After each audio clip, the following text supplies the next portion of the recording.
Hello viewers, tech chemistry fun বিটির পক্ষ থেকে সবাইকে স্বাগতম। অ্যাসাইনমেন্ট আমাদের অনেক দিন আগে থেকেই চলছে, তবে এই অ্যাসাইনমেন্টে অর্থাৎ দশম শ্রেণী এসএসসি ব্যাচ 2022-এ নতুন একটি শব্দ এসেছে, যার নাম রুব্রিক্স। আজকের ভিডিওতে আমি আপনাদের দেখাবো রুব্রিক্স কী এবং এই রুব্রিক্সের কাজ কী। অর্থাৎ একটি অ্যাসাইনমেন্ট খাতা যখন মূল্যায়ন করবেন, কীভাবে মূল্যায়ন করতে হবে। আমরা জানি বা শুনেছি বা জেনেছি রুব্রিক্স অনুযায়ী খাতা মূল্যায়ন করতে হবে। তাহলে এই রুব্রিক্সটা কী এবং কিভাবে আপনি খাতা মূল্যায়ন করবেন তার সম্পূর্ণ বিস্তারিত আলোচনা এই ভিডিওতে পাবেন। তাই ভিডিওটি না টেনে সম্পূর্ণ লক্ষ্য করলে অবশ্যই রুব্রিক্স সম্পর্কে আপনাদের ধারণা পরিষ্কার হবে। আজকের বিষয় বাংলা প্রথম পত্র, অর্থাৎ দশম শ্রেণী এসএসসি পরীক্ষা 2022-এর প্রথম অ্যাসাইনমেন্ট যেটি দেওয়া হয়েছিল, সেই প্রথম অ্যাসাইনমেন্টের বাংলা প্রথম পত্র নিয়ে আলোচনা করব। অ্যাসাইনমেন্টের নাম হিসাবে দেওয়া ছিল শুভা গল্প অনুসরণে বিশেষ চাহিদা সম্পন্ন মানুষের আবেগ, অনুভূতি, অনুধাবন এবং তাদের প্রতি পরিবার ও সমাজের ভূমিকা নির্ধারণ করতে হবে। আমরা নির্দেশনা পেয়েছিলাম 1 নম্বর প্রশ্নে বাক প্রতিবন্ধী শুভা ও তার পরিবার ও সমাজ থেকে যে আচরণ পেয়েছে এর বিবরণ। অর্থাৎ এই 1 নম্বর প্রশ্নে সর্বোচ্চ নম্বর আমরা জানি 2, মোট নাম্বার 2। এই 2 নম্বরের ভিতরে আমরা 2টি অংশে এই 1 নম্বর প্রশ্নে মূল্যায়ন করব। যার প্রথম অংশে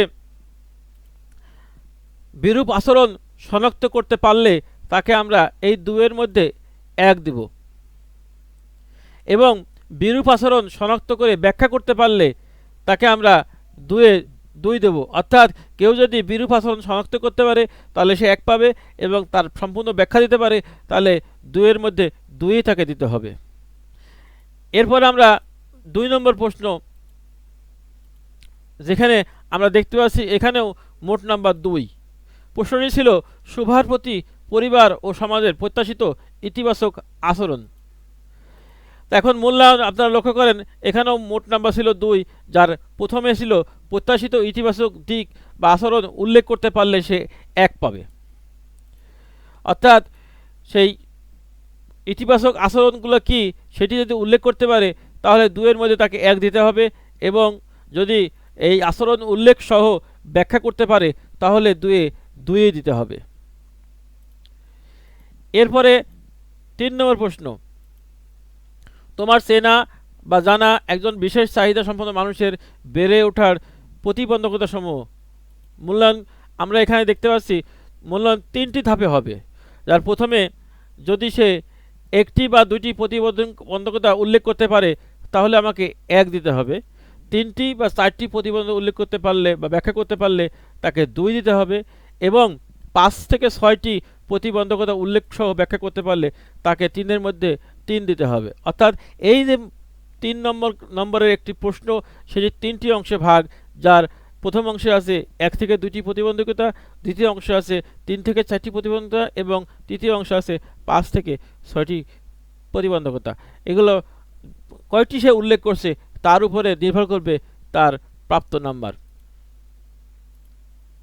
এরপরে 4 নম্বর প্রশ্নে আমরা দেখতে পাচ্ছি একজন বিশেষ চাহিদা সম্পন্ন মানুষের ও সংবেদনশীল অনুভূতি মন আছে, এবং মন্তব্যটি শুভা ও তোমার চেনা জানা বিশেষ চাহিদা সম্পন্ন মানুষের পরিপ্রেক্ষিতে বিশ্লেষণ করতে হবে। এর মূল্যায়নে আমরা এখানেও আমরা যা দেখতে পেলাম মোট নাম্বার 3টি ভাগে ভাগ। যার প্রথম অংশে বলছে শোভা ও শিক্ষার্থী চেনা জানা বা বিশেষ চাহিদা সম্পন্ন মানুষের আবেগ অনুভূতি উল্লেখ করতে হলে সে 1 পাবে। মানুষ ও সমাজের সাপেক্ষে শুভার সংবেদনশীল মনের সঙ্গে শিক্ষার্থী চেনা জানা বিশেষ চাহিদা সম্পন্ন মানুষের আবেগ অনুভূতি তুলনা করতে পারলে তাকে 3-এর মধ্যে 2 দিতে হবে, এবং মানুষ সমাজ পরিবেশ প্রকৃতি সাপেক্ষে শুভার সংবেদনশীল মনের সঙ্গে শিক্ষার্থী চেনা জানা বিশেষ চাহিদা সম্পন্ন মানুষের আবেগ অনুভূতি তুলনা করতে পারলে তাকে 3-এর মধ্যে 3 দিতে হবে। অর্থাৎ এখানেও 4 নম্বর প্রশ্নটিও আমরা দেখতে পাচ্ছি 3টি ভাগে ভাগ করা হয়েছে।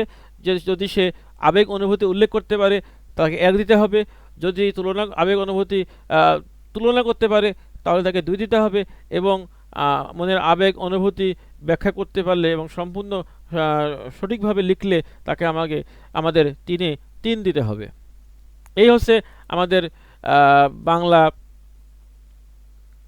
প্রশ্নের মানবন্টন, অর্থাৎ আমরা মোট নাম্বার পেলাম বাংলায় 10 মার্কের ভিতরে আমাদের এই অ্যাসাইনমেন্টটি মূল্যায়ন করতে হবে, যার 4টি অংশ। একটা হচ্ছে সে যদি 80%-এর বেশি নাম্বার পায়, অর্থাৎ 8 কমপক্ষে 8 পায়, 8 বা 8-এর উপরে পেলে সে অতি উত্তম পাবে।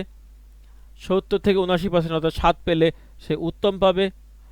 50 থেকে 69% অর্থাৎ 5 বা 6 পেলে সে ভালো পাবে। এবং 49-এর নিচে অর্থাৎ 0 থেকে 4-এর ভিতর নাম্বার পেলে তাকে অগ্রগতি প্রয়োজন দিতে হবে। তবে কেউ যদি কোনো জায়গায় ভুল ত্রুটি করে তার দুর্বল দিকগুলো আমাদের উল্লেখ করে দিতে হবে কভার পৃষ্ঠায়, এবং ছাত্রকে দেখাতে হবে তোমার এখানে দুর্বল পয়েন্ট আছে। এছাড়া অ্যাসাইনমেন্ট খাতা সঠিকভাবে ও গুরুত্বের সঙ্গে মূল্যায়ন করতে হবে। খাতা মূল্যায়ন শেষে কভার পেজে প্রাপ্ত নাম্বার ওঠাতে হবে এবং প্রত্যেক শিক্ষার্থীর প্রাপ্ত নাম্বার বিদ্যালয়ে রেজিস্টারে ওঠাতে হবে এবং এই রেজিস্টার সংরক্ষণ করতে হবে, যাতে যে কোনো সময় আমাদের অডিট হতে পারে এবং অডিট হলে আমরা যেন সঙ্গে সঙ্গে খাতাটি দেখাতে পারি। তো এই ছিল রুব্রিক্স নিয়ে আমার আজকের আলোচনা। আবারও দেখা হবে নতুন কোনো ভিডিও নিয়ে। সবাই ভালো থাকবেন, সুস্থ থাকবেন। আসসালামু আলাইকুম।